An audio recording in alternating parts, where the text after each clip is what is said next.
So a company like Black Forest, right, who's in charge of like taking care of the security of the United States in certain very, very sensitive areas, right? I'm just putting forward a theory here, right? Taking what I know and being a storyteller, I usually grab as much fact as I can and then just sprinkle in about 10% of imagination, right? You take what you know, and these Air Force guys getting out, and they've already worked on some kind of fairly black ops material, and they have knowledge that UAPs, they've seen a lot of UAPs, and they really can't talk about it, but people know that they know because the people who are tracking this sort of stuff know that they've seen this footage. Right. And so Black Forest gives them a call when they get out and says, hey, you want to make $120,000 a year? Scaring the shit out of people. You're going to say no? Scaring the shit out of people. All you got to do is knock on doors and tell people to stop. That's it. But you probably don't start out there. You probably start out just looking at crazy UAP sites or something. I don't know. Yeah. But I feel like you're right. I feel like there's that military bearing that you get after a while and comes in handy. Well, also too, man, like I used to, when I travel a lot, man, I play a fun game, man. I try to pick out the vets. I get bored. I'm looking for the veterans, right? And so like you can tell, man, like if you've been any time in the military, and even if the person's young or old, you just can tell, like, all right, like that guy, okay, that guy, right? And I've even heard other people talk about, like, they just be in a crowded room and look across, like, oh, I could tell that dude right there is X, Y, and Z or whatever. You can, like, I don't know, there's something about it. And here's a fun fact for you guys. If you ever want to question somebody that's in the military, don't ask them what base was on. They can look that up and easy. Ask them what the name of the chow hall is, right? And that's how you know, right? Like, where did you eat?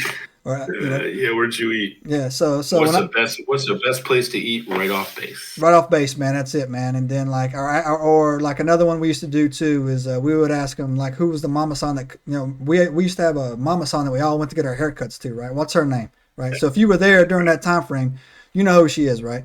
Same thing too, man. When I was on Diego Garcia, there's two main barracks, barracks 13 and 14, right?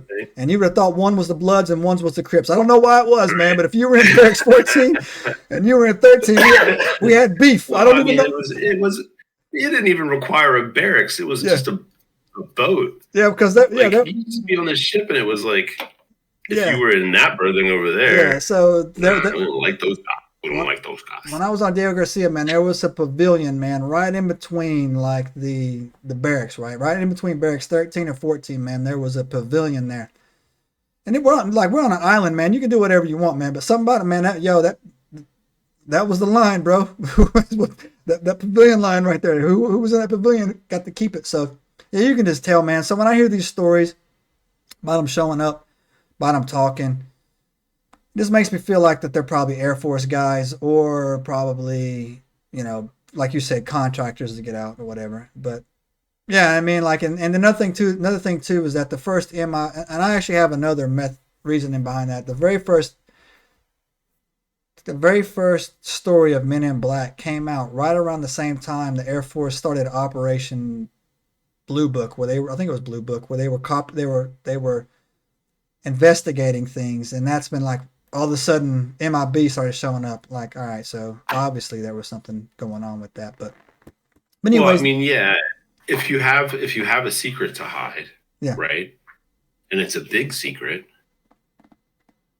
the best way is to make it not a secret, but make it ridiculous. Yeah, so that's when we were in, one of the things that I saw some training that was basically disinformation training, right?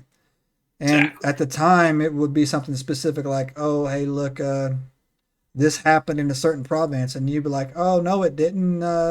So and so was, pick some random opposition group, put it out there.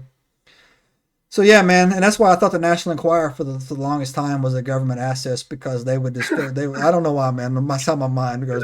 That's funny as shit. I thought the National Enquirer. Who knows, man? In all honesty, nobody really knows. Yeah.